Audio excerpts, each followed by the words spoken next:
los judíos. Y entonces la pregunta que hacen, ¿tú eres judío? No, no soy judío. Y entonces el sábado no es para ti, porque el sábado era para los judíos.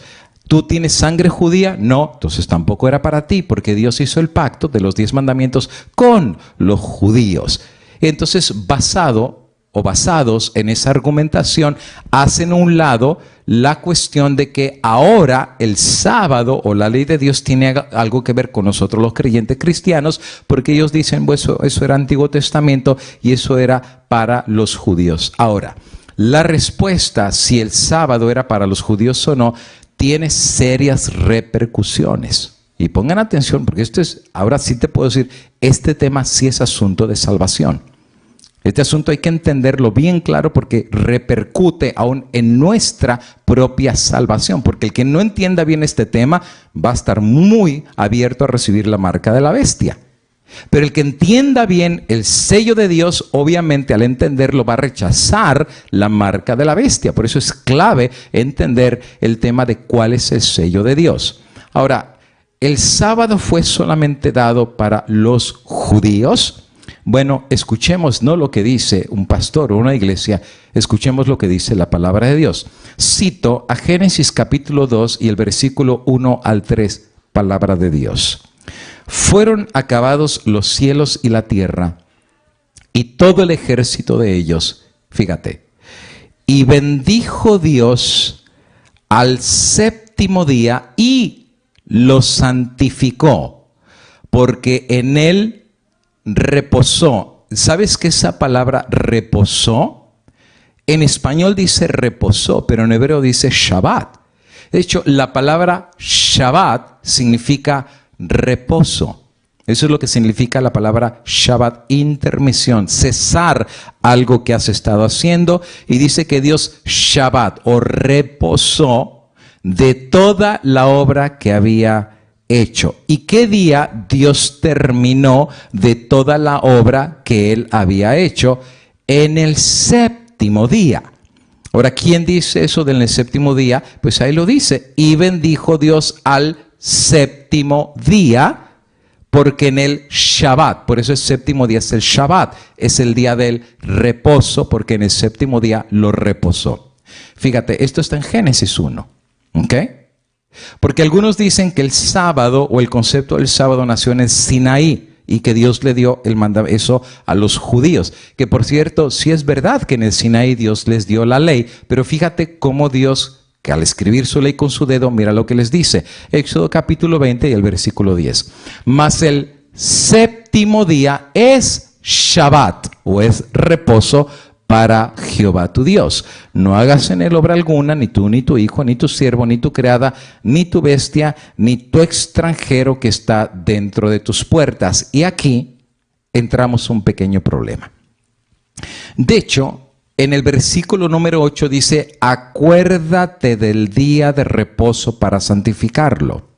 La misma palabra acuérdate significa que ya existía el día. Simplemente lo habían olvidado. ¿Y cómo no lo olvidaron? Si estuvieron cientos de años de esclavos en Egipto, se olvidaron del día de reposo. Los pusieron a trabajar aún el mismo día de reposo para construir todo lo que era el imperio egipcio. Pero entonces Dios, cuando los lleva a el monte Sinaí, les recuerda, acuérdate del día de reposo para santificarlo. ¿Y dónde aparece la idea que ese día era santo? Me regreso otra vez en Génesis. Y bendijo Dios al día séptimo y lo santificó. Y entonces cuando les da el mandamiento, dice ahí, acuérdate del día de reposo. ¿Por qué? Porque santo es reposo para Jehová tu Dios. Así es que esto no nació en el Sinaí. Esto ya venía desde el mismo Génesis, desde el día de la creación. 6 días trabajarás, más el séptimo día es reposo para Jehová tu Dios. Así es que este punto está claro. No nació en el Sinaí, nació desde la misma creación.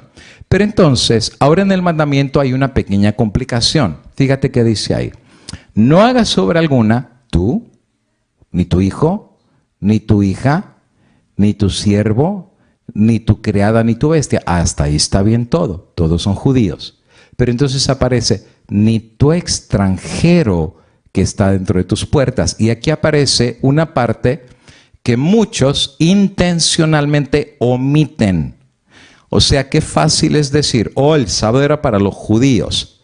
Bueno, si el sábado era para los judíos, ¿por qué el versículo dice que aún los extranjeros? ¿Saben quién es un extranjero, verdad? Por ejemplo, nosotros estamos en Estados Unidos. Los que aquí vivimos somos extranjeros porque no nacimos aquí. Tus hijos ya no son extranjeros. Si nacieron aquí, ya no son extranjeros, son ciudadanos americanos. Pero ahí menciona al extranjero que está dentro de tus puertas. ¿Por qué dentro de tus puertas?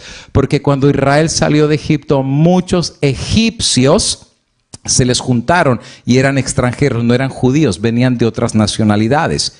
Pero en el mandamiento dice que no solo el judío tiene que guardar el mandamiento, sino el extranjero. Y ahí es donde uno se pregunta, ¿por qué, si la intención de Dios era que el sábado solo fuera para los judíos, por qué le exige a los extranjeros que también guarden el reposo, si solamente era para los judíos?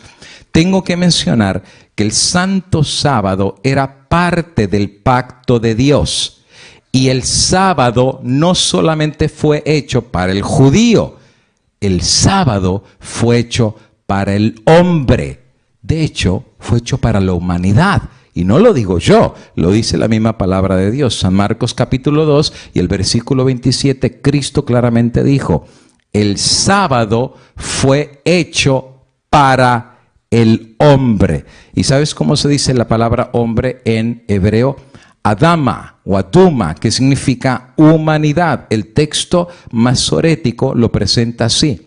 Y fue creado el hombre, creado se dice para, hombre se dice Adam, en su propia imagen, en la imagen de Dios lo hizo, y hombre se dice Adam. Ahora, ¿qué significa la palabra Adam o el hombre? Ahora, ¿por qué explico esto? Porque Jesús dice que el sábado fue hecho por causa del hombre. Y la palabra hombre se dice Adam. ¿Y qué significa la palabra Adam? Bueno, el mismo texto masorético lo dice. La palabra Adam, que es un pronombre masculino, significa hombre, pero también significa, fíjate, humanidad. Y dice que la palabra humanidad, mankind, humanidad, es la que más se utiliza en el sentido del Antiguo Testamento. Así es que cuando Cristo dice el sábado fue hecho por causa del hombre o para el hombre, la palabra que más se utiliza, Adam, es humanidad. El sábado fue hecho para la humanidad, para el hombre, no para el judío, para ti. Para mí, el reposo de Dios. ¿Por qué es importante entender esto? No es complicado, hermanito, porque el sábado de todos los mandamientos es el único mandamiento que especifica quién es el creador de todas las cosas. Es el único. Acuérdate del sábado para santificarlo. 6 días trabajarás y harás toda tu obra, pero el séptimo día es reposo para Jehová tu Dios. Porque en él, dice ahí, porque en él Jehová hizo el cielo y la tierra, el mar, las aguas y las fuentes de las aguas. Es el único mandamiento en el corazón de la ley que reconoce quién es el creador. Si ese mandamiento no existiera, no podríamos saber de dónde vino todas las cosas. ¿Quién es el creador de todas las cosas? Pero ese mandamiento dice, un segundito, todo lo que está creado es porque Dios lo hizo. Los animales, la vegetación y ustedes como seres humanos no vinieron ni de un chango, ni de un animal, ni de la evolución, ni por casualidad. Hay un creador.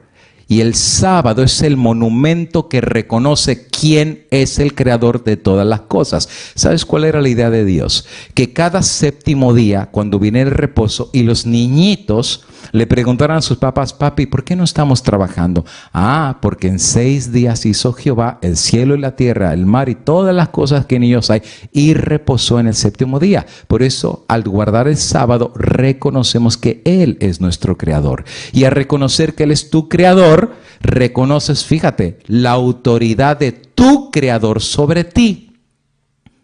Los papás entienden este concepto. Por ejemplo, cuando tú le das una orden a tu hijo y el hijo te dice, ¿y por qué? tengo que obedecer. ¿Cuál es la respuesta que dice la mamá? Porque soy tu mamá. O porque soy tu papá. ¿Qué es lo que está implicando con eso? Que por el hecho de ellos haber venido de nosotros, tenemos autoridad sobre ellos. Porque vinieron de nosotros. Son nuestros hijos y ellos tienen que obedecernos. De hecho, este es un mandamiento de la ley. Honra a tu padre y a tu madre. Aún Dios mismo reconoce que los hijos se tienen que sujetar a nuestra autoridad. Honrarnos. Cuando tú reconoces que Dios es tu padre y tu creador, también tienes que reconocer su autoridad, su ley. No sé si estás empezando a entender la conexión. El sábado reconoce quién es el creador de todas las cosas. Y el sábado fue dado para toda la humanidad, para que toda la humanidad reconociera de dónde habíamos venido y reconociera la autoridad de su creador. El hecho de haber olvidado el sábado significa desconocer al Creador y la autoridad del Creador y su ley. Por eso todas las naciones paganas que no guardaban el sábado pisoteaban todos los mandamientos. Idolatría, adulterio, fornicación, sacrificios a los demonios. ¿Por qué razón? Porque al desconocer y no reconocer al Creador de todas las cosas, su ley, facilito se pisotea. Si yo ni siquiera reconozco que hay un creador, menos voy a reconocer la ley de ese creador. La intención de Dios, que el sábado fuera para la humanidad, para toda criatura, para reconocer que Jehová era el creador de todas las cosas. Ahora, existe, si este argumento es correcto, ¿existe alguna prueba bíblica que alguien más, aparte del pueblo judío, guardó el sábado en el Antiguo Testamento? Y aunque Dios le pidió guardar el sábado sin ser judío, la respuesta es absolutamente sí. Por ejemplo, Isaías capítulo 56 y el versículo número 6, palabra de Dios, mira qué dice. Y esto es, Dios mismo lo está hablando. Y los hijos de los extranjeros que sigan a Jehová para servirle y que amen el nombre de Jehová. Fíjate, no está hablando de los judíos, está hablando de los extranjeros y de los hijos de los extranjeros que abracen y amen el nombre de Dios. O sea, que digan, yo no soy judío. Yo no vengo de la raíz de Abraham, no vengo de Jacob, no vengo de Isaac. O sea, no soy judío. La sangre judía no corre por mis venas, pero amo a Dios. Amo a mi creador. Él es mi creador, igual que el creador de los judíos. Es mi creador también. Y yo le quiero servir a Dios sin ser judío. Lo quiero servir y amo el nombre de Dios. Entonces, ¿qué Dios les promete a esos extranjeros? Escucha. Para ser sus siervos y a todos los que guarden el día de reposo para no profanarlo y abracen mi pacto. Fíjate la conexión entre el pacto que Dios hizo en el Sinaí y el sábado. Entonces él dice, bueno, si alguien no es judío, pero es extranjero, pero quiere abrazar mi pacto y como resultado guardar mi día de reposo y no lo profana y abracen mi pacto. ¿Cuál es la promesa de Dios para aquel que abrace el pacto y guarda el sábado siendo extranjero? Esta es la promesa de Dios. Yo los llevaré a mi santo monte y los recrearé en mi casa de oración. Qué interesante. Aún el extranjero, Dios le iba a dejar, si decidía amar a Dios y abrazar su pacto, le iba a llevar a su casa de oración. Lo iba a llevar a su santo monte. Y ahora esta es una referencia a una escatológica, porque el santo monte de Dios está en el cielo. ¿Sabes que va a haber un montón de gente que sin ser judío va a ir al cielo porque abrazó el pacto de Dios? Los llevará a su santo monte y los recreará y los llevará a su casa de oración. Y ahora este versículo que sigue es más que clave y que claro. Sus holocaustos y sus sacrificios serán aceptos sobre mi altar. ¿Qué? Gente no judía sacrificando y yendo a la casa de Dios y yendo al templo de Dios a hacer sacrificios. Bueno, Dios explica por qué. Porque mi casa, su templo, porque mi casa será llamada casa de oración ¿para cuántos pueblos? Para todos los pueblos. Entonces, ¿de dónde viene la idea que solamente Dios hizo pacto con los judíos y el sábado y la ley solamente era para los judíos? Oh, amigo y hermano, Dios quiere hacer pacto con el mundo entero. Dios quiere reconciliar al mundo entero con Él, y Dios quiere llevar al mundo entero a que reconozcan que Él es el Creador y hacer pacto con Dios guardando su santa ley, no solamente a los judíos. Y Dios quiere darle un lugar al mundo entero en su casa de oración. Y digo, alabado sea el nombre de Dios, porque Dios no discrimina a nadie. Romanos 2:11, Dios no hace acepción de personas. Nosotros sí hacemos acepción, Dios no. Y todo aquel que invoca el nombre de Dios le va a dar lugar en su casa. Y todo aquel que abraza su pacto, Dios lo va a meter en su casa de oración, porque esta es palabra de Dios. Ahora, aun que Dios claramente especifica que aún los extranjeros que abrazan el pacto de Dios y guardan su sábado, Dios les va a hacer pacto a ellos y Dios les va a dar un lugar en su casa. Aún así, algunos argumentan que el santo sábado nació en el Sinaí y de ahí nadie los puede sacar. Por más que ya claramente se ha dicho que nació en la misma creación y que aún los extranjeros y que no son judíos, aún así guardan el sábado y Dios les va a dar lugar en su casa, algunos dicen, no, el sábado nació en el Sinaí. Una evidencia bíblica más. Cuando Dios los sacó de Egipto y los llevó al desierto para introducirlos a la tierra prometida, ustedes conocerán acerca de esto. Dios les hizo llover pan del cielo. Se llamaba el maná. Pan del cielo. ¿Y qué es lo que iba a suceder con el pan del cielo? Bueno, ese pan del cielo que precisamente les iba a dar, este pan los iba a alimentar y los iba a sustentar durante el tiempo que ellos estuvieran en el desierto. Pero mira qué es lo que sucede. Versículo número 26 del capítulo 16 de Éxodo. Es 4 capítulos antes del Sinaí. Porque los 10 mandamientos están en Éxodo 20. Pero mira el 16. 6 días lo recogeréis, porque todos los días caía el maná en la noche, y en la mañana, antes de que el sol saliera, lo salen a recoger. Entonces dice, 6 días lo recogeréis, pero el séptimo día es Shabbat. A ver, un segundito. Si los 10 mandamientos fueron dados en el capítulo 20, ¿cómo Dios puede ya decirles que el séptimo día es el Shabbat si ni siquiera ha proclamado su ley? 4 capítulos antes, Y entonces dice, en el cual no será hallado. Y aquí comienza un milagro. Todos los días llovía el maná. Era como una escarcha blanca. Antes de que el sol saliera, pues resulta ser de que ellos venían, recogían el maná y de ahí hacían pan y hacían su comidita. Pero el viernes, o sea, el 6º día, ellos tenían que recoger doble porción, porque el 7º día no llovía el maná. Era un día de reposo. O sea, Dios les daba maná todos los días, pero el 7º Dios reposaba. Era una lección práctica de decir, 6 días trabajarás, pero el 7º es reposo para Jehová. Por eso el 6º día recogían doble porción del maná. Ahora, ¿qué pasa si el primer día o el segundo día recogían doble porción y alguien decía, yo no me quiero levantar temprano el otro día, mejor recojo doble y el otro día ya no me levanto? El maná se podría, se agusanaba. Todos los días tenían que recoger el maná. Pero el milagro pasaba el 7º día, porque el 6º día recogían doble porción de maná y no se agusanaba. Solamente eso pasaba el sábado, no se agusanaba. Y todo lo que recogieron el 6º día, por más cantidad que recogieron, el 7º estaba igual de fresquecito. Pero si eso hacían el segundo día, doble porción, al otro día estaba podrido y estaba con gusanos. Recogían doble porción el tercero, al otro día estaba gusano y podrido. Pero el sábado el milagro pasaba, la bendición pasaba, no se echaba a perder. Mira qué mensaje tan claro. Y ni siquiera habían llegado todavía al Sinaí, ni siquiera había proclamado su ley, pero ya ellos estaban aprendiendo que el 7º día era un día de milagros y un día especial. Pero a pesar de que Dios dio las instrucciones que hacía el pueblo, pues el pueblo duro de cabeza, mira lo que hacía, salía y recogía doble porción durante la semana. Y mira qué les dice Dios, versículo 28, ¿hasta cuándo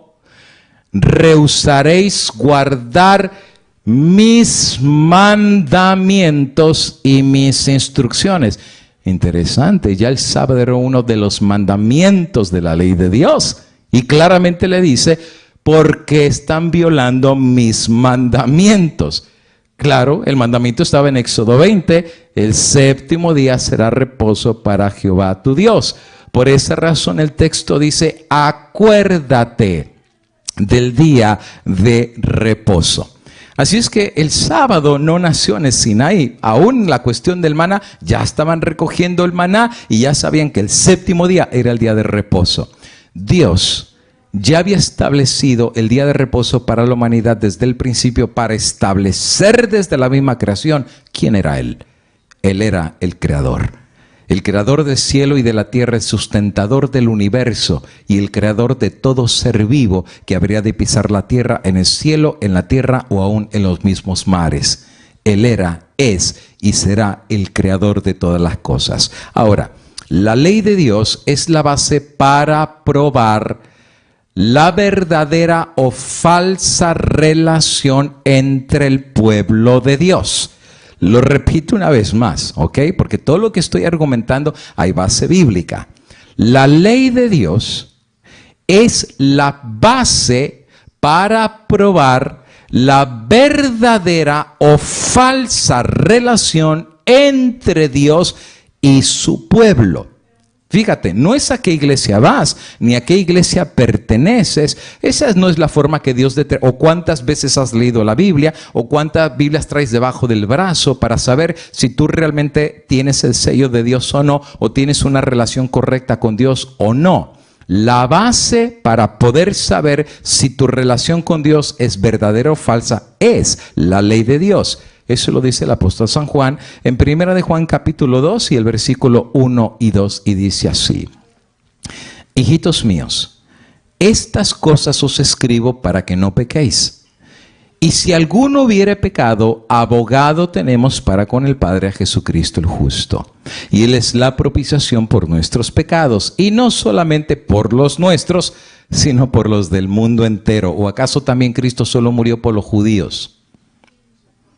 Porque si solamente la ley era por los judíos y quien violó la ley fue los judíos, entonces Cristo solo murió por los judíos y los únicos que pueden recibir el perdón de esa sangre son los judíos. Pero Juan es claro, murió por nuestros pecados y los del mundo entero. Pero ahora mira qué es lo que dice el versículo 3. Y en esto sabemos que nosotros le conocemos si guardamos sus mandamientos. Y la cosa se pone peor, porque dice Juan, el que dice, yo le conozco y no guarda sus mandamientos, el tal, no importa su religión, su cultura, su educación, el tal es mentiroso y la verdad no está en él. Más claro no puede cantar un gallo. La evidencia para saber realmente quién conoce a Dios y quién no lo conoce es el que guarda sus mandamientos. El que dice, yo le conozco, Jehová de los ejércitos, mi Señor, mi amigo y mi Salvador, yo lo conozco, pero no guarda los mandamientos, es un mentiroso. Y la Biblia dice que los mentirosos no van a entrar al reino de los cielos. Ahora, te fijas, no he usado a Elena de White para nada. Lo único que estoy usando son textos bíblicos para probarte, número 2, que el sábado es para todos. Número 2, que la ley de Dios y sus mandamientos aún es la prueba para saber quién es de Dios y quién no es de Dios. Y el que no guarda sus mandamientos es un mentiroso y la verdad no está en él. 1 de Juan 2:5. Pero el que guarda su palabra, en este verdaderamente el amor de Dios se ha perfeccionado, por esto sabemos que estamos en Él. ¿Por qué razón? Porque guarda su palabra. Toda palabra que sale de la boca de Dios es inspirada por el Espíritu Santo y hay que obedecerla. No es opcional. Hay que obedecer la santa palabra de Dios. Y dice el apóstol Juan, el que guarda su palabra, en este el amor del Padre se ha perfeccionado. Ahora, ¿cuál es la palabra que hay que guardar para saber que el amor de Dios se perfeccionó en nosotros? Pues mira lo que dice San Juan 14:15. Si me amáis, dice el Señor Jesús, ¿cuál es la prueba para saber si verdaderamente amamos a Dios? Guardad mis mandamientos. Esa es la prueba, la ley de Dios. El guardar la ley de Dios es la única evidencia de saber si el cristiano verdaderamente ama a Dios o no. No sé si empiezan a entender por qué la ley de Dios va a jugar un papel importantísimo en el tiempo del fin. Porque ha sido el centro de la controversia desde el mismo principio de la guerra entre el bien y el mal. La pregunta es, ¿puede el ser humano guardar la ley de Dios? ¿Puede el ser humano guardar los mandamientos? Mucha gente ha dicho, es imposible, por eso Cristo clavó la ley en el Calvario, porque nadie la puede guardar. Bueno, si nadie puede guardar la ley, amigo y hermano, si nadie puede, por el poder de Dios, guardar los santos mandamientos de Dios, lamento decirte que nos hemos equivocado de religión. Porque el Dios que adoramos es un Dios impotente. Lo digo con todo respeto. Pero si el Dios que tú adoras no te puede educar para no robar, pues ¿qué clase de Dios adoras? Si el Dios que tú adoras no te puede enseñar a respetar la propiedad del prójimo, pues ¿qué clase de Dios adoras? Adoras un Dios que ni siquiera sabe educar a sus hijos, que no tiene el poder de enseñarlos a ser obedientes. ¿Qué clase de Dios adoramos que no te puede ni siquiera ser respetuoso de no robar, de no matar, de no mentir y de no ser idólatra? Y aquí es donde muchos se confunden porque alguien les dice, oiga pastor, ¿podemos guardar el sábado? No, eso era para los judíos. ¿Y tenemos que robar? No. ¿Y tenemos que matar? No. ¿Y podemos quitarle la mujer al prójimo? No. ¿Y podemos adulterar? Tampoco. ¿Y podemos ir otras? No. Entonces, pastor, o guardamos o no la ley. Porque ningún pastor te va a decir que puedes matar, ningún pastor te puede decir que puedes adulterar. Y si te lo dice, pues te metiste en una secta. Porque eso no es ni a la ley ni al testimonio. Sin embargo, amigo y hermano, el Dios que adoramos, el creador del cielo y de la tierra, Él puede probar que Él es tan poderoso, tan grande, que ha creado el universo entero para sus hijos aquí en la tierra, darles un poder divino tan grande que sean capaces por el poder de Dios de poder guardar sus mandamientos. Ahora, ¿cómo lo sé? Porque el mismo Cristo lo dijo. Miren lo que dice la pantalla. Si me amáis, no guarden la ley porque no pueden. No dice, si me amáis, guardad mis mandamientos. Y dice San Juan que el que dice que ama a Dios y no guarda sus mandamientos es un mentiroso. El amor de Dios no está en él. Se engaña a sí mismo. Entonces alguien dirá, pero pastor, ¿es posible guardar la ley de Dios? Por supuesto que lo es. Porque dijo el apóstol Pablo, todo lo puedo en Cristo que me fortalece. Y dijo Cristo, lo que para el hombre es imposible, para Dios todo es posible. Ahora, yo sé que alguien estará diciendo ahorita ahí en su corazón, ay, el pastor está loco porque nadie puede guardar la ley, es imposible. A ver, entonces tú, ¿cuándo fue la última vez que asesinaste? Porque la ley dice, no matarás. ¿Eres tú un asesino? ¿Le has quitado la vida tú a alguien? Te garantizo que alguien dice, Dios me libre. Quiere decir que estás guardando el mandamiento porque no eres un asesino. ¿Sabes qué, amigo y hermano? Lo que pasa es que se ha puesto como opcional el guardar la ley de Dios. Dios no lo pone como opcional. Cristo dice, si me amas, guarda mis mandamientos. Ahora sí, tengo que dejar saber una cosa en claro. Humanamente es imposible guardar la ley de Dios. Es imposible. Porque la Biblia dice que desde la cabeza hasta la punta del pie estamos podridos en nuestros pecados. No hay nada bueno en nosotros. Humanamente no se puede guardar la ley de Dios. Y el que humanamente, por sus propios medios y fuerzas humanas, está tratando de guardar la santa ley de Dios, está tratando lo imposible. Nadie puede. Humanamente, no.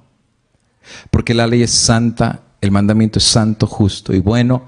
Y como seres pecadores como nosotros podemos guardar una ley tan santa, tan justa y tan buena. Hay una clave. Y la clave tiene que ver con el pacto de Dios. Ahora, yo no sé si voy a terminar este tema porque hay tanto para hablar, pero es un tema que es maravilloso y en la medida que lo entendemos, la luz de Dios empieza a iluminar cuán importante para Dios es su santa ley y cómo va a jugar un papel definitivo entre los que reciban el sello de Dios y la marca de la bestia. Mira, Isaías 8:16 dice la palabra del Señor. Ata el testimonio, sella la ley entre mis discípulos. ¿Te fijas aún que el sello de Dios tiene que ver con la ley? Ata el testimonio. Por eso más adelante va a decir, a la ley y al testimonio. Van pegados, van juntos. Sella la ley entre mis discípulos. Y entonces versículo 20 dice, a la ley y al testimonio. ¿Sabes qué es lo que pasa? Que hay gente que agarró el testimonio y sacó la ley. Yo guardo la palabra de Dios, pero la ley ya fue clavada en el Calvario. Perdón, pero eso no es lo que dice el versículo. Lo que el versículo dice es, a la ley y al testimonio, si no dijeren conforme a esto, es porque no les ha amanecido. La ley de Dios es aún la prueba de saber si alguien anda en tinieblas o si alguien anda en la luz. Y el que habla, haciendo a un lado la ley de Dios, no le ha amanecido. Y no es palabra mía ni de ninguna religión, es palabra de Dios. La prueba para saber si alguien anda en la luz es que habla conforme a la ley y conforme al testimonio. Van pegados, van atados, van juntos. De hecho, la declaración que te voy a hacer ahora está bastante fuerte, pero hay forma de probarla bíblicamente. Recoger maná, cuando Dios les dio la prueba del milagro del maná, que no se echaba a perder si lo recogían doble el viernes o el sexto día, el hecho de recoger o no el maná en el santo sábado era la prueba para saber si iban a andar en la ley de Dios. Lo repito, el hecho de ir a recoger el maná en el sábado, en eso del sábado, Dios escogió el sábado como la prueba para saber si iban a andar conforme a su santa ley o no. ¿Cuál era la prueba? El sábado. No era lo de los ídolos, no era el adulterio, no era la codicia. El sábado fue la prueba para saber si iban a obedecer la ley de Dios o no. Y yo sé, puede ser que haya alguien que diga, ¿y de dónde se sacó eso? ¿De dónde sacó eso? Pues yo te voy a decir de dónde lo saqué, de Isaías 8:20, a la ley y al testimonio, si no hablaren conforme a esto, es porque no les ha amanecido. ¿Dónde dice el versículo que el sábado era la prueba para saber si Israel iba realmente a guardar su ley o no? Y lo dice en Éxodo capítulo 16 y el versículo número 4, y lo leo despacito para que lo escuchen. Entonces el Señor dijo a Moisés, he aquí, haré llover pan del cielo para vosotros. Y el pueblo saldrá y recogerá diariamente la porción de cada día. Y ahora escucha, para ponerlos a prueba, si andan o no en mi ley. ¿Cuál era la prueba? Todos los días tenían que recoger el pan del cielo, excepto el sábado. El sábado era día de reposo. Nadie tenía que salir. Nadie tenía que salir. ¿Y sabes por qué nadie tenía que salir? Porque no llovía. Si ellos salían, no había nada tirado. ¿Por qué? Porque ese día Dios descansaba. Dice, en eso los voy a probar. Si andan en mi ley o no. Pero ¿cuál era la prueba para saber si ellos andaban o no en su ley? El sábado. Si el sábado ellos salían a recoger, habían violado la ley. Y si violaban ese mandamiento, todos los demás venían por añadidura. Por eso dice Santiago 2:10, el que guarda todos los mandamientos o toda la ley y ofende en un mandamiento es culpable de todos. Es que la ley o la guardamos toda o no la guardamos. Porque el violar un mandamiento abre la puerta para otro mandamiento. Es cuestión de tiempo. El que viola un mandamiento termina violándolos todos. Tú puedes guardar todos los mandamientos, pero si pisoteas el sábado, tarde que temprano, los vas a pisotear todos los demás. El que guarda toda la ley y ofende en un punto, Santiago 2:10, es culpable de todos. Ahora, el sábado, en los días del maná, Dios lo había puesto de prueba para saber si iban a andar en su ley o no. No sé si entienden esto, porque será exactamente la misma prueba que vendrá en el tiempo del fin. Ahora, cuando Dios selló la ley entre su pueblo, significó que Dios hizo un pacto con su pueblo. Cuando Dios ató o Dios selló su santa ley con su pueblo en el Sinaí, hizo pacto con ellos. Por eso es la proclamación de los 10 mandamientos. Dios subió al monte, más bien descendió al monte, y del monte proclamó su pacto.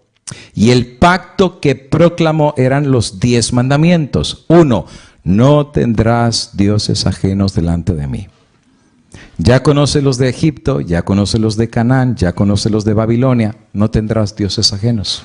2, no te inclines delante de ellos, no los adores. ¿Por qué? Porque yo soy el Creador. 3, no tomes el nombre de Dios en vano, porque no dará por inocente Jehová a quien tomare su nombre en vano. 4, acuérdate del día de reposo para santificarlo. 6 días trabajas toda tu obra, pero el séptimo día es mío. El séptimo día es el que reconoce que Él es el Creador. No matarás, no hurtarás, no cometerás adulterio. Cada uno de los mandamientos es el reflejo del carácter de Dios. Y Dios con su propia voz los proclama. Por eso el monte humeaba, pusieron límites, Dios iba a hacer pacto. Si ellos cumplían su ley, Dios los iba a bendecir. La maldición se iba a ir. Si ellos pisoteaban la ley, la maldición iba a tocar a la puerta. Por eso la Biblia dice, la paga del pecado es la muerte. El que viola la ley de Dios, pues el pecado está a la puerta y la consecuencia viene como resultado. Por eso Dios anhela que su pueblo no esté bajo la ley, sino bajo la gracia. ¿Qué significa estar bajo la ley? Pues pisoteando la ley. O sea que ahora la ley diga, tú mataste, la debes y tienes que morir. Tú robaste, eres culpable. Por eso dice Pablo que los que andan en el Espíritu no están bajo la ley. ¿Por qué razón? Porque no la pisotean. Porque ahora obedecen la ley por la gracia del Señor. Ahora, la intención de Dios al haber hecho pacto con Israel en el monte era que el pueblo voluntariamente y de corazón y con la ayuda de Dios prometiera guardar su santa ley. Esa era la base del pacto, la ley de Dios. El pueblo de hecho prometió guardar el pacto aún antes de que Dios descendiera al Sinaí. Mira lo que dice en Éxodo 19, un capítulo antes del 20, antes de que bajara Dios. En el mes tercero de la salida de los hijos de Israel de Egipto, en el mismo día llegaron al desierto de Sinaí y habían salido de Refidim y llegaron al desierto de Sinaí y acamparon en el desierto. Y acampó Israel ahí delante del monte, y Moisés subió a Dios, y Jehová lo llamó desde el monte, diciendo, así dirás a la casa de Jacob, y anunciarás a los hijos de Israel. ¿Y qué les iba a anunciar? Versículo 4. Vosotros visteis lo que hice a los egipcios, y cómo os tomé sobre alas de águila, y os he traído a mí. Ahora pues, si diereis oído a mi voz, y guardareis mi pacto, vosotros seréis mi especial tesoro sobre todos los pueblos, porque mía es toda la tierra. Y vosotros me seréis un reino de sacerdotes y gente santa, y estas son las palabras que diráis a los hijos de Israel. Y entonces Moisés vino junto a los ancianos y expuso en la presencia de él todas las palabras que Jehová había mandado. ¿Y qué respondió el pueblo? Fíjate. Y todo el pueblo respondió a una y dijeron, todo lo que Jehová ha dicho, haremos. Y Moisés refirió las palabras al pueblo. El pacto, o atar la ley, Dios había hecho ya una alianza con su pueblo. Y de hecho, tú vas a notar que más adelante Dios sella esta alianza con derramamiento de sangre, con un sacrificio. En otras palabras, tú serás mi nación especial, yo te protegeré, yo te cuidaré, evitaré las maldiciones, o sea, las bendiciones de Dios sobre su pueblo, pero el pueblo tenía que guardar su pacto, que era la santa ley de Dios. Éxodo capítulo 25 y el versículo 1 al 4. Y dijo Jehová a Moisés, sube ante Jehová tú y Aarón, Nadab y Abiú, 70 de los ancianos de Israel, inclínense desde lejos, pero Moisés se acercará solo a Jehová, y ellos no se acerquen ni suba el pueblo con él. Y Moisés vino y contó al pueblo todas las palabras de Jehová y todas las leyes, y el pueblo respondió a una y dijo: haremos todas las palabras que Jehová ha dicho. Y Moisés escribió todas las palabras de Jehová, y levantándose de mañana edificó un altar al pie del monte, 12 columnas según las tribus de Israel. Y entonces envió jóvenes a los hijos de Israel, los cuales ofrecieron holocaustos y becerros como sacrificios de paz a Jehová. Moisés tomó la mitad de la sangre, la puso en tazones y esparció la otra mitad sobre la sangre sobre el altar. Fíjate, y tomó el libro del pacto y lo leyó a oídos del pueblo y dijo: haremos todas las cosas que Jehová ha dicho y obedeceremos. Y entonces Moisés tomó la sangre y roció sobre el pueblo y dijo: bueno, he aquí la sangre del pacto que Jehová ha hecho con vosotros sobre todas estas cosas. Así es que ahí está. El pacto está hecho. El pueblo dijo: obedeceremos. Y Dios dijo: está bien. El pacto se cerró, se amarró el pacto, hizo un sacrificio Moisés y la sangre selló el pacto que se había hecho. Dios iba a cumplir su parte del pacto, nación santa, pueblo santo, los iba a bendecir, el pueblo iba a obedecer la ley de Dios, iban a salir adelante, iban a ser luz para las naciones. Pero hay un pequeño problemita. El problemita es que algo salió mal en ese pacto. Algo salió absolutamente mal. En otras palabras, ese pacto no sirvió. Salió mal. De hecho, mientras Moisés está allá arriba en el monte, recibiendo de Dios los 10 mandamientos, Israel está ahí abajo cometiendo adulterio espiritual, adorando al becerro de oro, y están con orgías, y están en fiesta y en algarabía. Y cuando Moisés baja y ve la algarabía, que Dios mismo le dice: baja, porque ya tu pueblo ya está quebrando el pacto. Apenas dijeron que lo iban a cumplir, y tan pronto dijeron, ya lo están rompiendo. ¿Y qué hizo Moisés? Agarró las tablas y las rompió. ¿Por qué rompió las 2 tablas? Era muy significativo, porque ellos habían roto el pacto. Obedeceremos, no habían obedecido nada. Cumpliremos, no cumplieron nada. ¿Y qué hace Moisés? Rompe las tablas. Porque eso significaba: señores, apenas hicieron un pacto y lo acaban de romper. Es como aquel que se casó y le hizo las promesas a su mujer, ¿verdad? Te amaré en las buenas y en las malas, y la lista sigue. Y se van de luna de miel, y cuando termina la luna de miel, al otro día se va a ver al amante. Entonces, ¿de qué sirvió todas las promesas que hizo? Renuncio a todas por ti. Y a la semana que siguió se fue con la vecina. Rompió el pacto. ¿De qué sirvió el matrimonio? Pues no de mucho. Comenzó mal y va a terminar mal. Y esa fue la experiencia de Israel. Ahora, el problema no fue que Dios falló. Dios nunca falla. Las promesas de Él son seguras. Lo que Él prometió, lo cumplió. De hecho, tú lees lo que dice la Biblia. La nube todavía seguía protegiéndolos durante el día del calor. La columna de fuego en la noche los alumbraba. La ropa ni se les envejeció. O sea, Dios cumplió todas sus promesas. Quien no cumplió fue el pueblo. De hecho, el apóstol Pablo, hablando acerca de este pacto, dice que ese pacto del Sinaí solamente trajo esclavitud.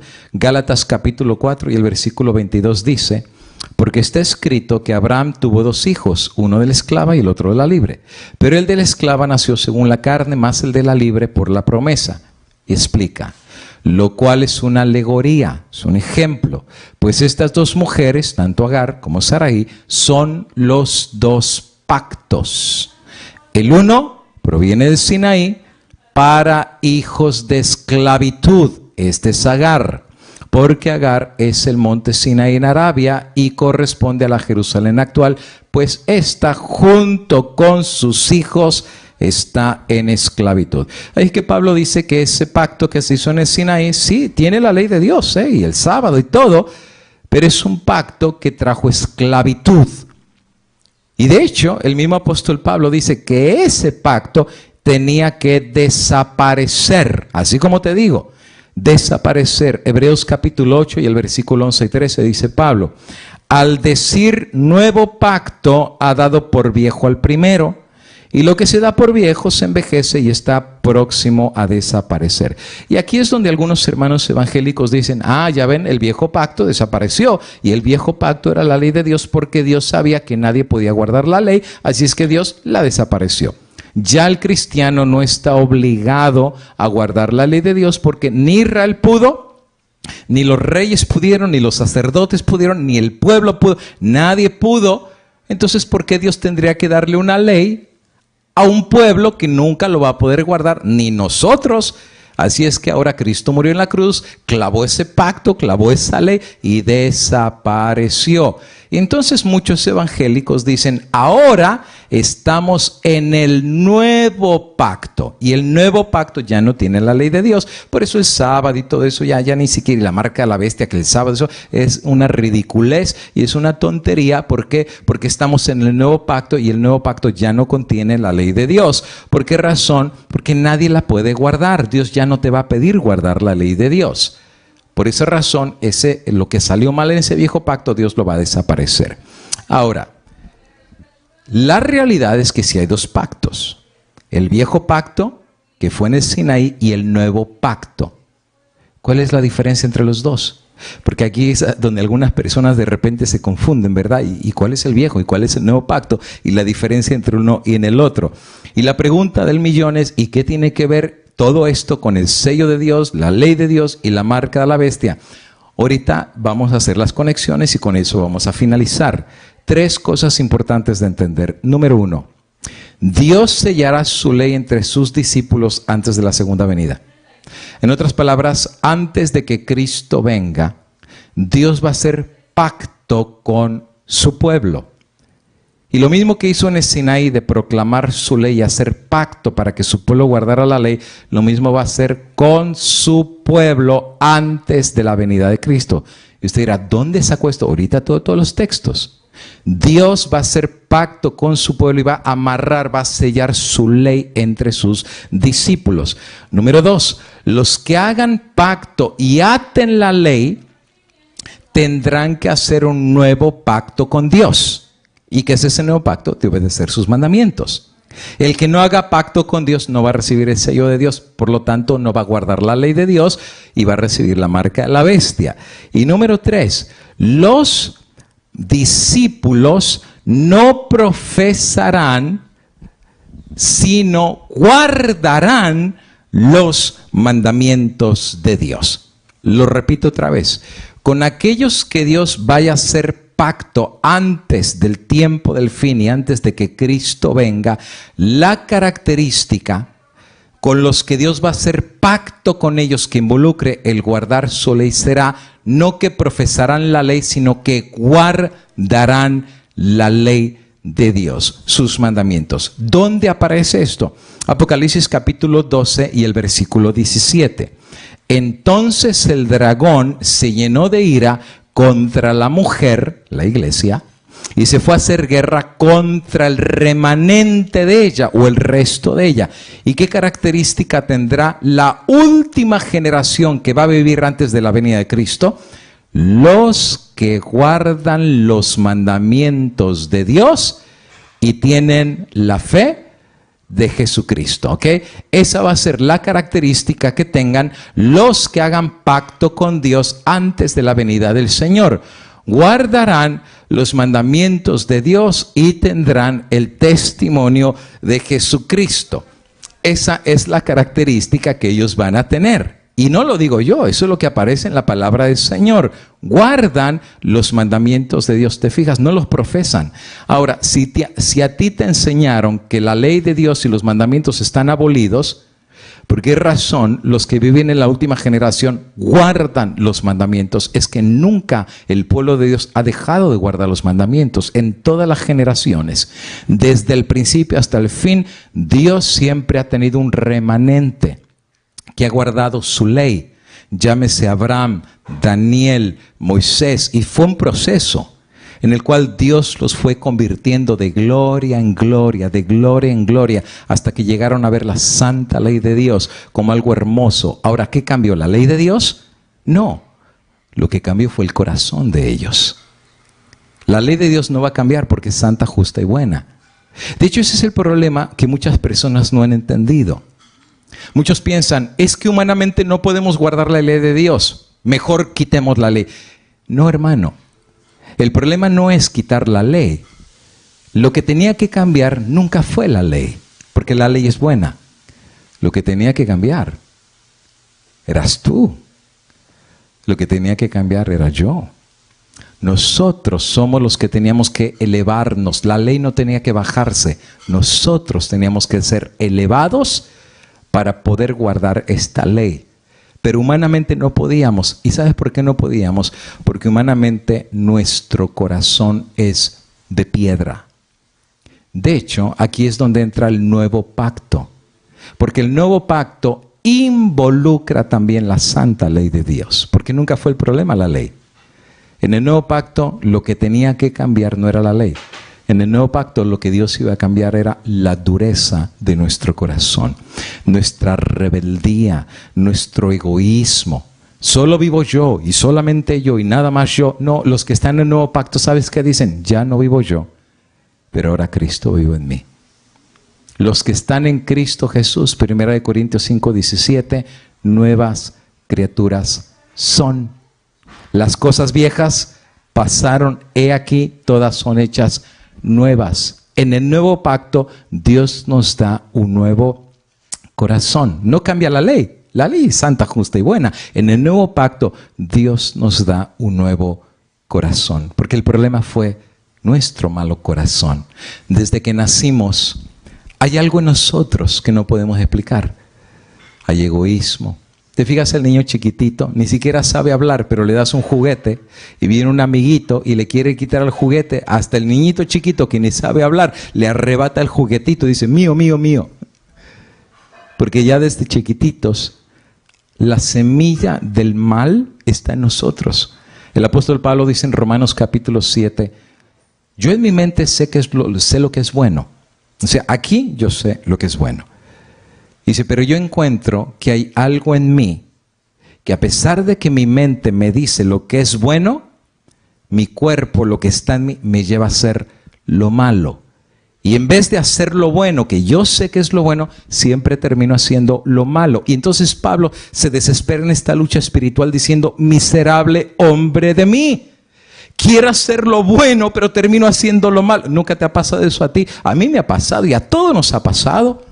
Queremos hacer el bien, queremos hacer la ley de Dios, pero siempre terminamos pisoteando la ley de Dios y siempre pisoteamos haciendo lo malo y terminamos haciendo lo malo. Y Pablo dice, ¿quién me librará de este cuerpo de muerte? Quiero hacer el bien, pero termino haciendo el mal. Porque, hermanitos, todos los seres humanos hemos sido infectados con el pecado, absolutamente todos. En vez de hacer lo bueno, siempre terminamos porque hay una naturaleza en nosotros que desde nuestro propio nacimiento nació torcida. Nacimos mal.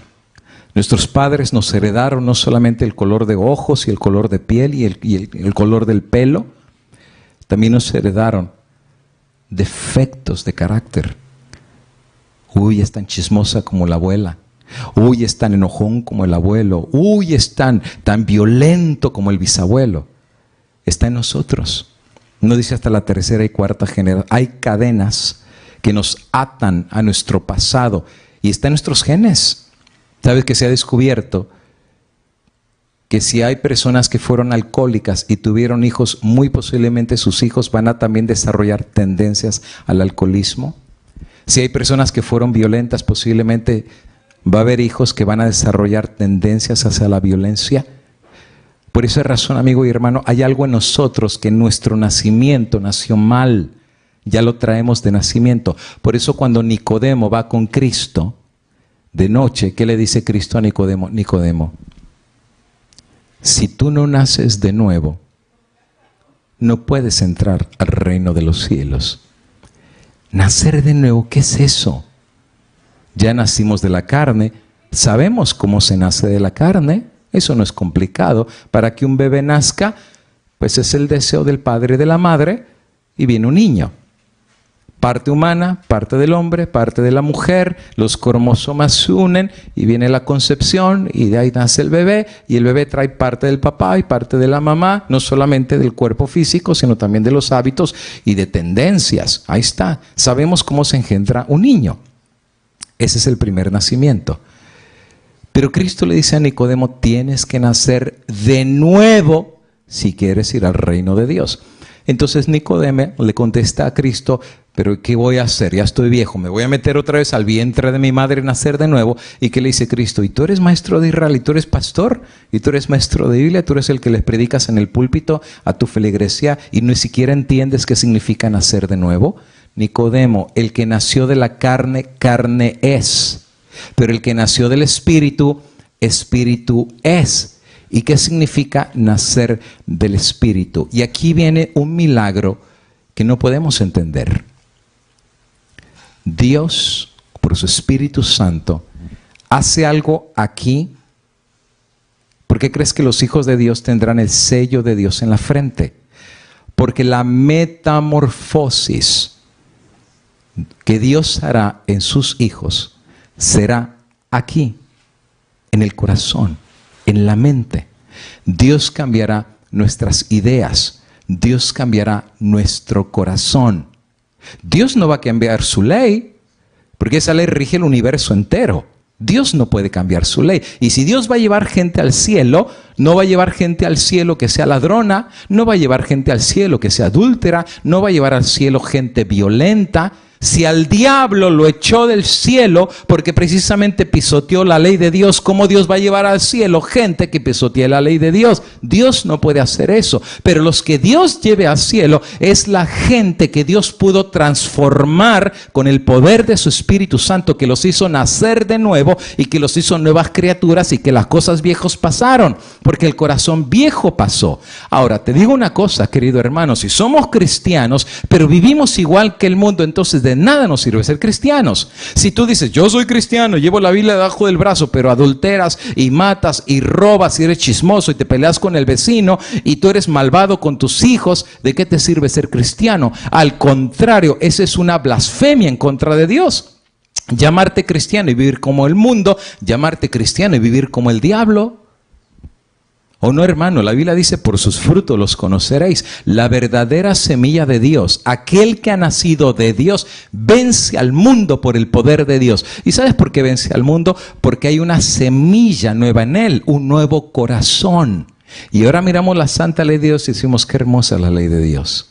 No matar, no haber nadie que te toque la puerta por asesino, no robar. La policía no te va a venir a buscar porque le robaste al vecino. La ley de Dios la miras como un cerco de protección. Y ahora sí dices como David, me agrado en la ley del Señor. Me encanta la ley de Dios. Cuánto amo tus mandamientos. ¿Por qué razón? Porque son protección para nosotros. Es un cerco que Dios puso de protección. Cuando quitamos el cerco, el enemigo se mete. Pero ¿cómo podíamos guardar la ley con un corazón duro? Era imposible. Por eso Israel nunca guardó la ley. Porque dijeron, todo lo que Jehová dijo haremos. ¿Y dónde está el todo lo puedo en Cristo que me fortalece? ¿Y dónde está el de si la gracia de Dios me sustenta? Amaré a Dios, entregaré mi vida a Dios y obedeceré a Dios. El fallo de Israel en el viejo pacto fue que quisieron obedecer la ley de Dios por ellos mismos. Fracasaron. El nuevo pacto, Jeremías 31:31 dice, y este es el nuevo pacto que haré con la casa de Israel después de aquellos días. Escribiré mi ley en sus corazones. Y nadie enseñará a su prójimo diciendo conoce a Jehová, porque todos me conocerán, desde el más pequeñito hasta el más grande de ellos. ¿Y sabes por qué? Porque ahora Dios va a grabar su ley, pero no en tablas de piedra. En el nuevo pacto Dios graba su ley en un nuevo material, el corazón. Un corazón convertido. ¿Por qué crees que cuando hemos estudiado la Biblia empieza a pasar cosas en nuestra vida? La Biblia nos empieza a enseñar pues lo que antes pensábamos que estaba bien. Ahora la luz de Dios nos ilumina a decir, eso no está bien. Hasta nos cambia la forma de comer, la forma de vestir, hasta la forma de hablar. Yo me recuerdo que una vez estudié con una persona la Biblia que era bien mal hablado, y de 10 palabras, 11 eran groserías. A mí era bien mal hablado. Y entonces resulta ser de que me decía, mire, si usted un día me enseña algo que no está en la Biblia, yo le voy a echar groserías. Y yo le decía, bueno, era así, pero estábamos estudiando la palabra de Dios. Y entonces cuando le mostraba un versículo decía, ¡ay, padrecito! Y así me decía, ¡ay, padrecito! Decía una mala palabra. ¡Qué duro este versículo! Pero saben, nosotros aprendimos cuando venimos a la palabra de Dios que había tantas cosas que hacíamos que no eran conforme a la voluntad de Dios. Pero ahí el Espíritu Santo empezó a tocar al corazón y tocar el corazón. Y este corazón de piedra lo empezó a romper. Y empezamos a darnos cuenta que nuestros caminos no eran los de Dios. Que hay camino que al hombre le parece recto, pero su fin es camino de muerte. Que pensábamos que estábamos bien, pero estábamos mal. ¿Y qué es lo que dijimos? Señor, es que yo no puedo. ¿Pero qué nos dijo Dios? Todo lo puedo en Cristo que nos fortalece. Y empezó a haber un cambio, una conversión. El que era antes mal hablado, empezó a dejar de hablar así. El que era borracho, dejó de tomar. El que era agresivo, se volvió tranquilo. El que era chismoso, recatado. El que antes le gustaba robar las cosas, ya no le pertenecen. Hasta ahora las devuelve. Y alguien dice, ¿qué le pasó a esa persona? Es el milagro de Dios. Esa es la razón por la que soy pastor. No tanto porque uno conoce la Biblia de arriba para abajo y textos. No. La razón por la cual decidí ser pastor es porque vi los milagros de Dios. Hasta ahorita no los puedo explicar. Quisiera explicarlos, pero no puedo. Pero ¿cómo tú puedes explicar de un pandillero de la banda de los apóstoles de Chicago, que traía una pistola atrás y otra adelante y cuchillos y navajas, y que se dedicaban a pelear y asesino por todos lados, y que le llega el mensaje de la palabra de Dios, y al llegarle el mensaje de la palabra de Dios, el corazón de él cambió, y después de cumplir su sentencia, sale, pero ahora con la Biblia debajo del brazo y repartiendo revistas y diciéndole a la gente, Cristo te ama, hay poder en la sangre de Cristo. No lo puedo explicar. Pero yo sí sé que Dios tiene el poder de cambiar los corazones. Dios tiene el poder de hacernos pensar diferente. Dios tiene el poder de sacar agua de la roca. Dios tiene el poder de hacer llover pan del cielo. Dios tiene el poder de pedirle a un cuervo que alimente a su profeta cuando no había ni para comer. Y Dios tiene el poder de abrir el mar rojo en dos para que 1 millón de personas pasen en seco. Y Dios tiene el poder de resucitar a los muertos. Y Dios tiene el poder de sacar de las drogas al drogadicto, de quitarle el alcoholismo al alcohólico, de quitarle al homosexual la tendencia y llevarlo al camino de la salvación, y al que es adúltero poner sus pies en el lugar correcto. Esos son los milagros que están en la Biblia, de cómo Dios puede transformar a pescadores como Pedro, mal hablados, majaderos y agresivos, en santos varones de Dios que fueron inspirados por el Espíritu Santo para escribir este santo libro. Dios puede. Esa es la evidencia. Lo que para el hombre es imposible, para Dios es posible. Pero si esta Biblia es la historia de puros fracasados, si este libro es la historia de gente impotente que tiene un Dios que no los pudo cambiar, entonces, hermano, nos equivocamos de religión. Pero este libro es la historia del poder de Dios manifestado en aquellos que eran polvo como tú y como yo, que no podíamos nada solos porque nacimos mal, pero que cuando le abrimos el corazón a Dios, algo empezó a pasar aquí que todavía no explicamos, pero que día a día estamos siendo transformados por su gracia, y que llegamos a ser nuevas criaturas porque Dios es el que nos cambia el corazón. Este es el verdadero mensaje de la salvación. No es llevar una Biblia debajo del brazo. Jesús dijo, si me amáis, guardad mis mandamientos. El único que va a poder guardar los mandamientos es el que se rindió a Dios, hizo pacto con Dios. Señor, yo no puedo, pero tú sí puedes. Guía mi vida, porque yo me rindo a ti. No quiero pelear más. Ya no quiero ser rebelde. Recuerdo que una vez estudié con una familia y alguien me dijo, oiga, ¿es cierto que de repente ya no vamos a comer carne y vamos a ser vegetarianos? Y ni siquiera yo le he hablado nada de la Biblia, pero alguien le dijo que supuestamente el adventista no comía carne, que eran vegetarianos, y yo le dije, bueno, ya llegaremos a estudiar ese tema. Y entonces me dice, no, pues antes de que lo dejemos de estudiar, yo nací comiendo carne, estoy comiendo carne, y si Dios me va a salvar es comiendo carne. Ni siquiera habíamos estudiado la Biblia, y ya había un prejuicio. Esa es la dureza del corazón. No es que Dios no nos quiera cambiar, pero no queremos cambiar. No es que Dios no quiera hacer el milagro, pero no queremos ser parte del milagro. No queremos cumplir la condición para el milagro. Dice la Biblia, si hoy oyereis su voz, el Espíritu Santo, no endurezcas tu corazón. Cuando la persona se rinde, es como el himno, ¿verdad? Yo me rindo a ti. Es mucho más que palabras. Es ya dejar de pelear. Decir, Señor, yo ya no puedo seguir más en mi camino de rebelión. Ya no puedo más. Porque, Señor, todo lo que soy y lo que he hecho en mi vida solamente me ha traído problemas y desastres. Esta boca que tengo, uy, Señor, es una lengua tan destructiva. Uy, estos puños, Señor, son violentos. Lo que veo, Señor, es malvado. Lo que escucho, Padre, todo lo que hay en mí está malo. En pecado nací y en pecado me consiguió mi Padre, dijo David. Pero sabes, llega un momento en nuestra vida que Dios nos lleva a la experiencia de rendirnos a Dios. A la experiencia de agachar la cabeza y decir, Señor, yo ya no quiero seguir viviendo esta vida. ¿Sabes a quién le pasó esta experiencia? Y con esto finalizo. Le pasó la experiencia a Jacob. Tú sabes que en la Biblia los papás le ponían nombres a sus hijos porque reflejaban el carácter de ellos. Y el nombre Jacob, pues en español suena bonito, pero en hebreo no suena bonito. La palabra Jacob significa embustero, engañador. No es un nombre muy bonito. Hola, ¿y cómo se llama tu hijo? Te presento a mi hijo se llama Embustero. Entonces Jacob siempre agachaba la cabeza porque ese era su nombre, pero así le pusieron, porque era un engañador desde el vientre de su madre. ¿Recuerda la historia? Que cuando la partera va a hacer que salga el bebé, salió primero la manita de Jacob, le puso el listoncito, pero cuando van a hacer se vuelve a meter y después salió Esaú.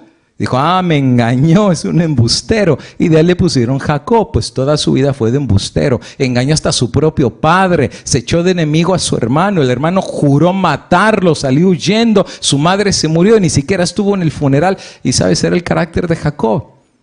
Pura mentira, puro engaño. O sea, era una vida horripilante. Y finalmente sale huyendo, termina siendo engañado. ¿Recuerdas? Labán lo engañó, termina con las mujeres y con los hijos. Y finalmente llega el momento en que Esaú va a encontrarse con él y viene con un ejército.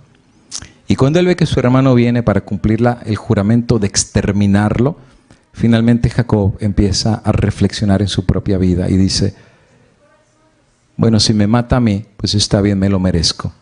Yo hice el mal y yo merezco, pero ahora mi familia va a pagar la consecuencia de mi vida. Mis hijitos les van a cortar la cabeza, mis mujeres las van a pasar por espada, mis siervos, mis criados van a borrar todo. Mi hermano viene con sed de venganza y es mi culpa. Finalmente Jacob ya no le echa la culpa a nadie de cómo es. Porque hoy en día decimos, yo soy como soy por mi papá, yo soy como soy por mi mamá, yo soy como soy porque nací pobre, yo soy como soy porque mi abuelo era violento. Y siempre buscamos la excusa de Adán, la mujer que me diste. Pero ¿sabes qué significa el rendimiento? Cuando tú ya no pones el dedo acusador en los demás y lo pones sobre ti, dices, yo soy el problema. Mi matrimonio se está cayendo, es por mi esposa. No, yo soy el problema. Yo soy el problema. Yo soy demasiado egoísta, yo soy demasiado soberbio. O sea, reconocer, mirarse al espejo. ¿Por qué crees que la ley es un espejo? Cuando te ves en la ley de Dios, tú dices, estoy muy mal. Y finalmente Jacob va a orar junto al río.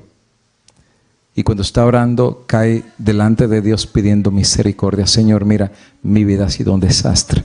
Y ahora mi hermano viene a matar a mi familia. Sálvame, porque yo ya no puedo. Ayúdame. Y finalmente la presencia del Altísimo se manifiesta y Jacob piensa que es un enemigo y pelea a muerte porque él sabe que si es un enemigo y va a decirle a Esaú, entonces viene ya a matarlos y pelea por su vida, por la de su familia. Peleó toda la noche con toda la fuerza humana que pudo. ¿Y qué es lo que sucedió? Cuando está saliendo el sol, el ángel del Señor toca su costado, su muslo, y le hiere los tendones, y entonces Jacob se da cuenta que con quien había estado luchando no era con un ser humano, era con el ángel de Jehová. Y aquí es donde nosotros llevamos a nuestro punto de nuestra conversión. Toda nuestra vida no hemos luchado con tu familia, con tus padres o con tus hermanos. Hemos luchado contra Dios. La rebelión no ha sido con una iglesia, nuestra rebelión ha sido con Dios. Hemos sido muy duros. Y no es que Dios no nos haya hablado, pero no hemos querido escuchar. No es que Dios no nos haya mandado mensajeros, no hemos querido escuchar. No es que Dios no nos haya tenido misericordia, hermano. ¿Cuánta misericordia Dios no nos tuvo? ¿Cuánta misericordia? Yo crecí en un hogar donde hubo alcoholismo. Y mi familia, si nos está viendo, ustedes recordarán aquel día que casi todos nos ahogamos en la presa. Qué duro fue. Qué duro fue. Casi todos. La presa era lodosa, había pozos de lodo, nos metimos a nadar y se empezaron a desaparecer todos mis hermanos hundidos en el lodo. Mi papá alcoholizado. Y ese día casi el diablo nos reclamó a todos como familia, pero ese día Dios nos tuvo misericordia y no se murió ninguno. Alabado sea el nombre de Dios. ¿De cuántos accidentes Dios te ha librado de morir? ¿Cuántas veces el ángel de Dios ha protegido a tus hijitos? ¿Cuántas veces Dios ha estado allí? ¿Cuántas veces? Y te ha dado trabajo, y te ha dado comida, y su bendición te ha acompañado. Pero no lo hemos querido ver porque hemos sido muy duros, muy rebeldes. Pero llega un momento, como Jacob, que nosotros cosechamos nuestra propia vida. Y llega un momento que ya nos estamos hundiendo y decimos, ya no puedo seguir adelante. Y es cuando clamamos a Dios. Esa es la oportunidad de Dios para romper este corazón. ¿Por qué crees que la crisis es la oportunidad de Dios? Ni medicina. Y ahora sí clamamos a Dios. Esa es la oportunidad de Dios. Que Dios siempre estuvo ahí, pero nunca lo quisimos ver. Es el momento que Dios puede cambiar el corazón, el momento de la crisis. Es cuando nos sacudimos y decimos, Señor, sálvame que me hundo. Pues Jacob ahora le dice, Señor, sálvame de mí mismo. Bendíceme. Y en la Biblia, bendecir significa cambia mi corazón. Cambia porque yo ya no quiero seguir siendo como soy. Y entonces el ángel de Jehová le dice, ¿y cómo te llamas? Y me dice, pues soy embustero, soy Jacob, ese es mi nombre, así me pusieron de chiquito. Y entonces, ¿qué le dice el ángel de Jehová? Ya no será más tu nombre embustero, ahora tu nombre será Israel. ¿Y qué significa Israel? Qué nombre tan bonito. Porque la palabra Israel es vencedor de Dios. O sea, peleó con Dios y venció. Y le cambió el nombre. ¿Por qué le cambió el nombre? Porque Dios vio que cambió el corazón de Jacob. Él aprendió la lección. Y al cambiar la actitud y el corazón, Jacob estuvo listo para su nueva etapa. Un nuevo nombre, ya su corazón había cambiado. Claro, pasó una experiencia de tantas cosas tan malas, pero llegó el punto de quiebre. Y finalmente en ese punto de quiebre fue la oportunidad de Dios, le cambió el corazón y le cambió el nombre.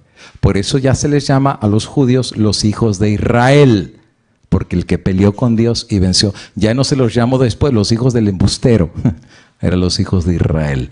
Ahora, ¿por qué explico esto?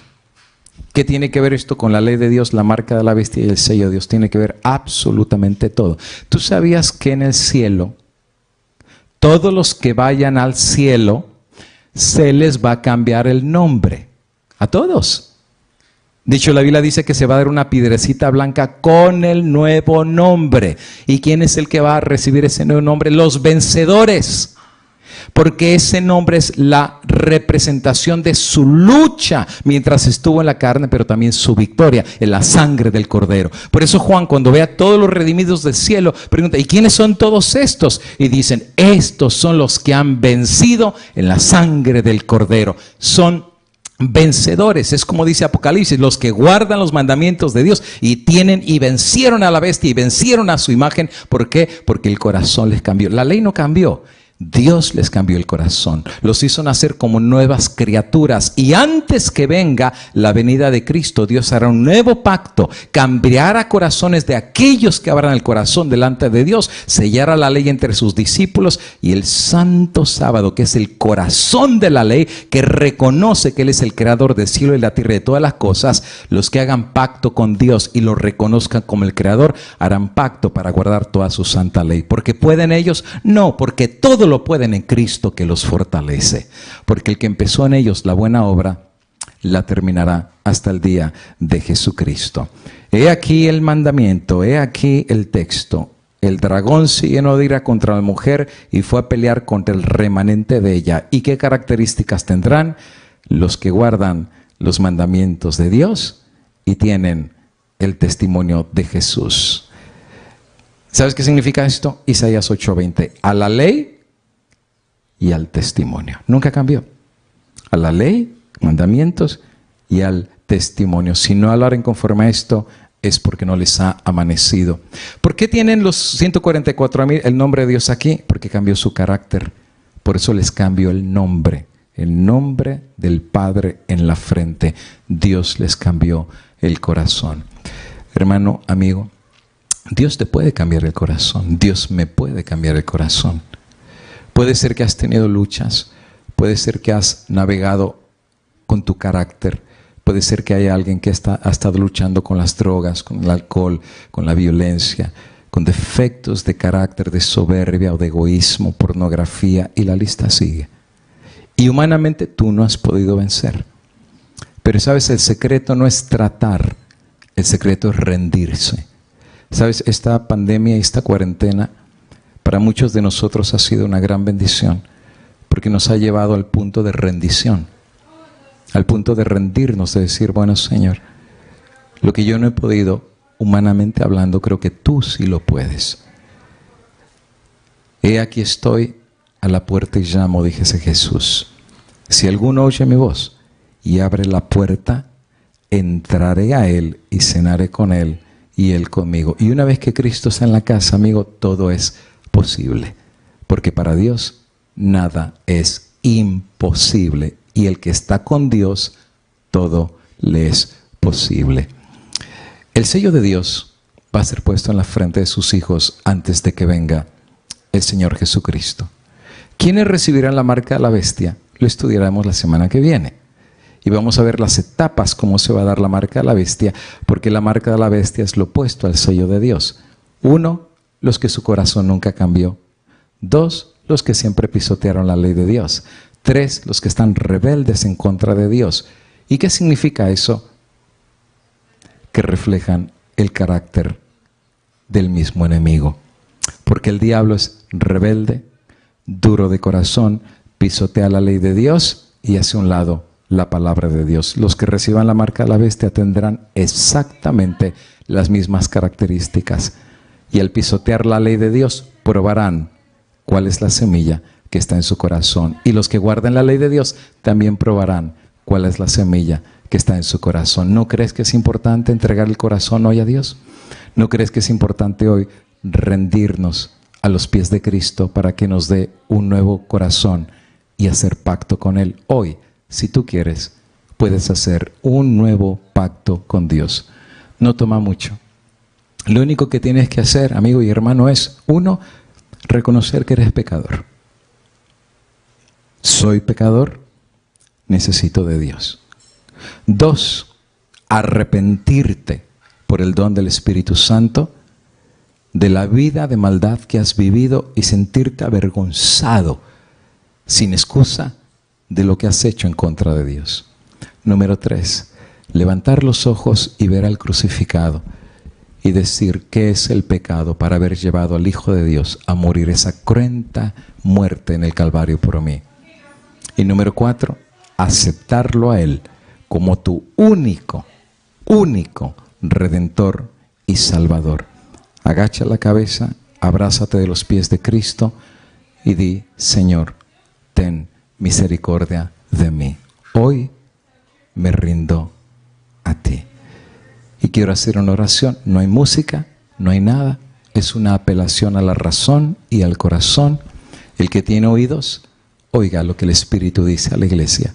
Al hacer esta oración, ahí en tu casa, no importa si le has fallado a Dios, todos le hemos fallado a Dios. Hoy puedes hacer un nuevo pacto con Dios. Hoy puedes rendirte con Dios. Hoy puedes pedirle a Dios que ponga su sello sobre tu corazón, pero también le puedes pedir a Dios que te dé un nuevo corazón por el poder del Espíritu Santo. Y voy a ponerme de rodillas en este momento para pedirle al Señor que si hay alguna personita, que si hay algún alma que has luchado, que hace rato estás buscando reconciliación, que tú no puedes humanamente, pero buscas de la providencia de Dios, Él puede. Ven a los pies de Cristo, ven al amante Jesús, paz y perdón te ofrece, ven a los pies de la cruz. Hay lugar todavía para aquellos que quieran venir, porque Jesús dice, el que a mí viene, yo no lo echo fuera. Al cansado y al angustiado, ven a los pies de Cristo, porque hoy puede ser el día que nazcas de nuevo en el reino de Dios. Vamos a orar para finalizar. Padre eterno, cuán hermoso es tu santa ley, porque es el reflejo de tu hermoso carácter. Pero al mirarnos nosotros en el espejo de esta ley, nos damos cuenta que nuestro corazón es duro. Hemos sido rebeldes, nos hemos desviado lejos de ti. Y no es que tu Espíritu Santo no nos haya hablado, pero es que hemos sido muy duros de corazón. Pero Padre, todos los eventos que están pasando hoy en día nos están llevando a muchos a un punto de quiebra, en el cual ya el corazón, ya no podemos, Padre, seguir siendo rebeldes. Todo está sucediendo tan rápido que llegó la hora de rendirnos a los pies de Cristo. Y Padre, si puede ser que haya algún joven que hace rato lo estás llamando, una señorita, un adulto, un ancianito, un niño, que tú necesitas, Padre, que rindamos todo nuestro corazón a ti. El día de hoy, Padre, lo que para el hombre es imposible, sabemos que para ti todo es posible. Enséñanos a entregarnos. Enséñanos a renunciar a nosotros mismos. Enséñanos a decir como Pablo, ya no vivo yo, pero ahora Cristo vive en mí. Enséñanos a vivir la experiencia del Calvario, de rendirnos a los pies del crucificado. Y danos hoy un nuevo corazón, limpio, puro, que te ame, porque hoy estamos listos para que los milagros de Dios puedan pasar en cada corazón. Dios nos bendiga y Dios nos guarde. Dios tenga misericordia de nosotros y nos perdone. Dios haga resplandecer su rostro sobre nosotros. Y si hoy hacemos pacto con Dios, Dios pueda poner en ti y en mí no solo un nuevo corazón, sino también la dulce paz que solo Cristo puede dar a aquellos que con humildad y sencillez hacen nuevo pacto con Dios, entregando su corazón. Lo pedimos en el nombre de Cristo nuestro Señor. Amén y amén. Amén.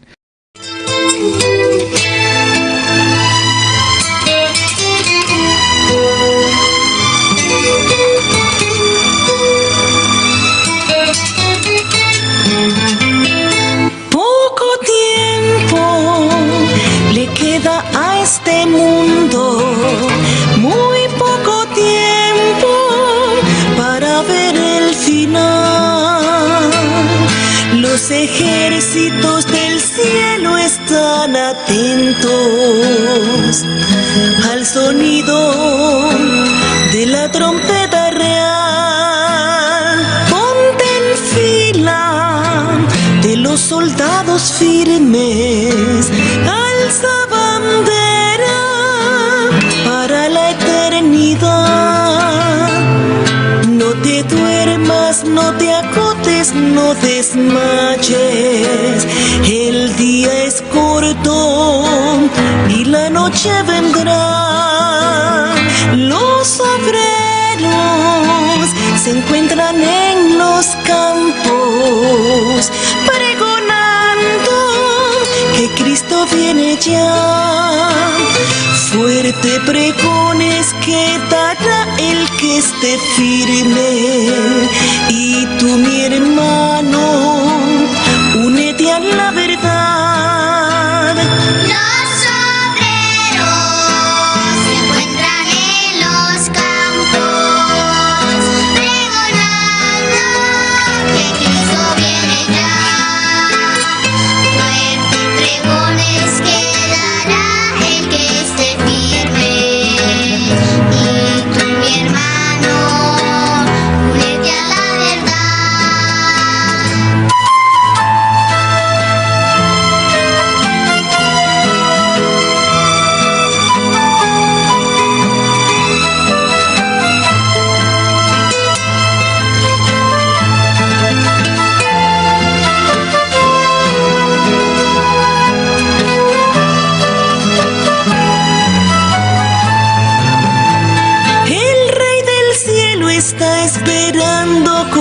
coronarte de victoria para la eternidad.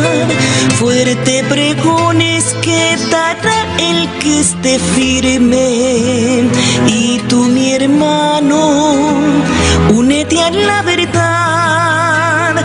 El Rey del cielo está esperando coronarte de victoria para la eternidad. Fuerte pregones que